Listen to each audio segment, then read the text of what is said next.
all of the humans that have ever lived, yes, have had their impact, but has anyone really ever like saved the world? And also, what would that even mean? Saving it from what?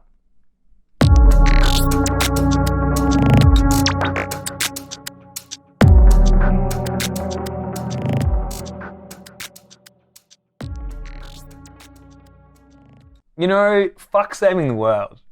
Like, do you know how delusional and egotistical that is? Like, it is the most narcissistic fucking thing you could possibly think. One, what if the world isn't broken? Did that ever occur to you? Like, what if this is perfect? What if this is like the danger room in the X-Men and you've been dropped in here to like practice being a person? Or what if this is just like level 27 of a never-ending computer game and the purpose of it is for you to like do Earth? Just do Earth. And I totally get where this thing comes from because I had it for quite a while, which is like, I'm gonna like make everything better. So okay, so there's like fucking 8 billion people on the planet, and the planet's been here for however many billion years, and all of the humans that have ever lived, yes, have had their impact, but has anyone really ever like saved the world? And also, what would that even mean? Saving it from what? The real part I'm interested in is like, why do so many of us have that delusion? And it's got to be trauma. It's got to be that I feel so insignificant and unsafe that rather than go in and handle the parts of me that are terrified or are frozen, like it's easier in our mind to fix all of this, like the whole thing, than it is to like go inside and handle whatever is causing us to feel that unsafe. And look, I feel like there's just some woke person who's going to watch this and be like, well, what about like systemic injustice? It's like, I'm not saying don't commit your life to creating significant change in your lifetime. That's a much more like grounded thing, right? Like if you have a mission to feed all the babies in wherever, or to change the way that the system treats a certain type of person, that's quite a logical and fair thing to want to do.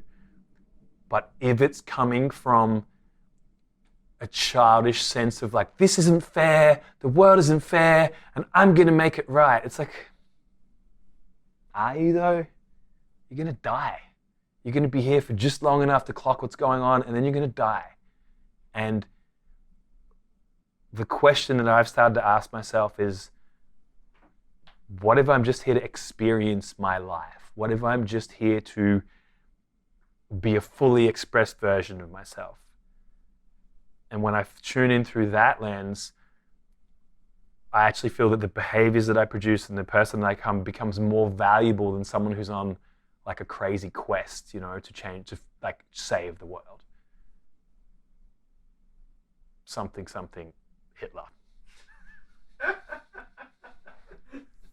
Is it about where your activities come from, like whether an activity comes from trauma or not, in reference to like activism or changing the world or whatever? Yeah, I think that when we are operating from a wound and we don't know that we're operating from a wound, we just tend to cause chaos and destruction, actually. It's like the equivalent of having come from an abusive family and then somehow slotting yourself into abusive relationships the entire rest of your life because that's what your blueprint has been shaped like. It's a bit the same to have come from like, let's call it an abusive society, right? Like I'm not saying like everything is sweet and you should get over it. I'm just saying like when all of your actions are predicated on your own wounding, you're blind, like you're moving from blindness. When you have some degree of connection with that wounding and you're aware, like you have some degree of being able to witness yourself and witness the narratives that shape your mind, like then your actions have a more authentic resonance, and I would say even a more powerful resonance because they're less operating from the, not to sound too woo-woo, but the lower vibrations of fear, anger, reactivity versus like, oh, I've accepted how the world is, I've accepted the situation and I'm going to change it.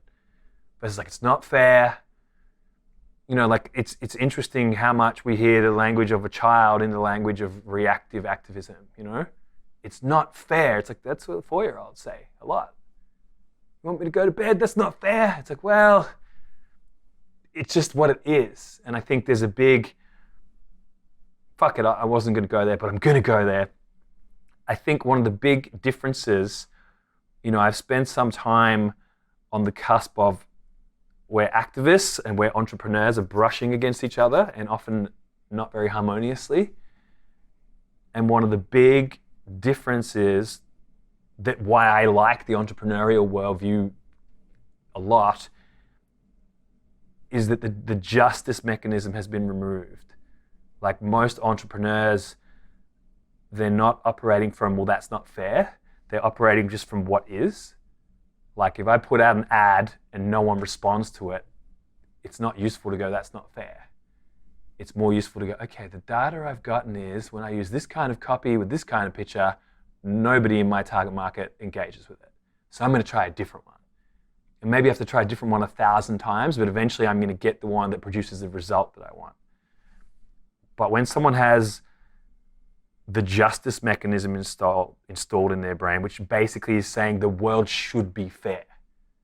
There's a child part that is like, well, the world should be fair. Everything should be fair. Everything should be equal. Everything should be like a flat surface.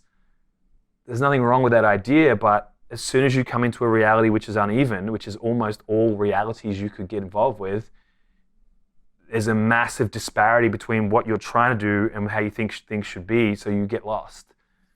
And I think, like, if I was wanting to create more justice in the world, the first thing I would do would be attempt to get okay with all the injustice in the world.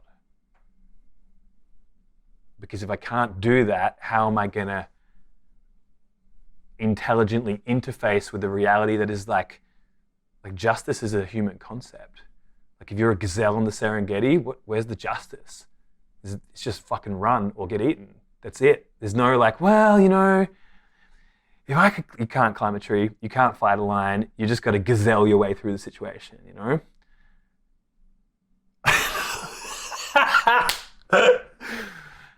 And I think there is something to be said for recognizing, like, what am I? What is the surroundings? What is the reality I'm in? And then adapting to that reality to the best possible ability that I've got.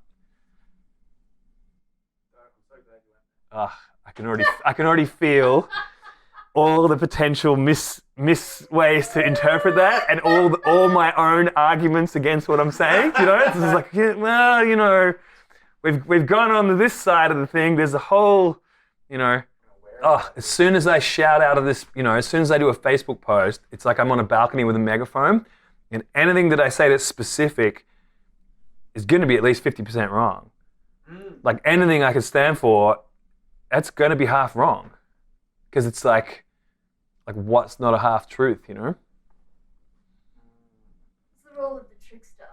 Yeah, to go, well, totally. Polarities, and that's also the struggle of the sacred tricksters. Every time they say something, they know the other thing. And someone's caught you like, I'm usually processing that feeling as I hit enter, and then the next day people are arguing, like, oh, that's so yesterday. Like, of course, I already fucking integrated that. I just need to say it out so I can feel it. I already think I'm wrong, Yeah, there's a question on there about wokeness and polarity, which probably could be a good one to hit. It's just the problem with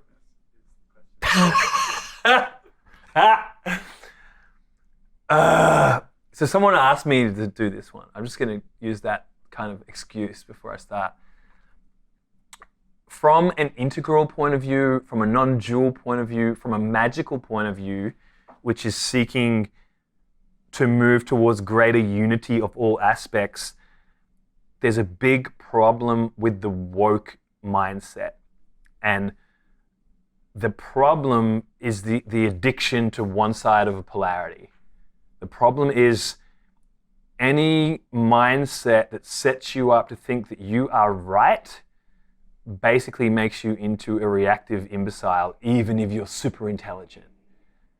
Because as soon as I stand in a position where I go, the point of view of this position is good and it is right, and anyone that doesn't get it, doesn't use the right language, doesn't occupy the same perspective, well, those people are wrong. Instantly, I'm invalidating all of the other. I'm invalidating anyone not holding my exact pillar, and I'm missing that real truth can only exist if all points of view are included. So any worldview that makes you think you are right creates a high level of inflexibility, and it creates a high level of defensiveness and reactiveness. And when you feed that through the internet, particularly where everything goes more two-dimensional, we're now not looking eyeball to eyeball. We're now in like a comment section or a chat room or whatever. So now the nuance of your face and your eyes and your tone of voice is all removed. And maybe I don't even know who you are, right? Like I've been in threads where someone's like, yeah, well, you would think that as a white man. I'm like, that's a Turkish woman. What are you talking about? You just looked at a little picture and you held your position and you went for them, pre-assuming their value system and their views and the whole narrative.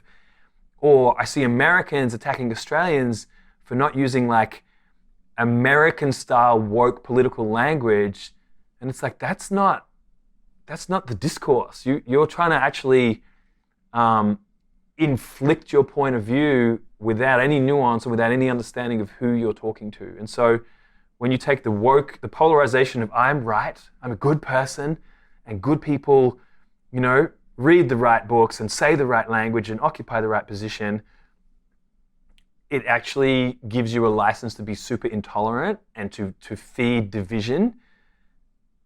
And spiritually and emotionally and psychologically, it gives you a license to not look for the parts of you that are wrong or that are in shadow or that are undeveloped yet. And so I think that we need to find like the woke 2.0, like the non-dual woke, because until that happens, it's just a license to fight other people in the name of like the one true God, which is, I don't know, wokeness itself, and proving that I've read more anti-racist books than you have, so my jargon is better. Oh. That one's gonna have like a time-sensitive signature for my team of like, look, this needs to be at the right time, with it can't be in the middle of some drama going on, and it can't put it out. Yeah, totally.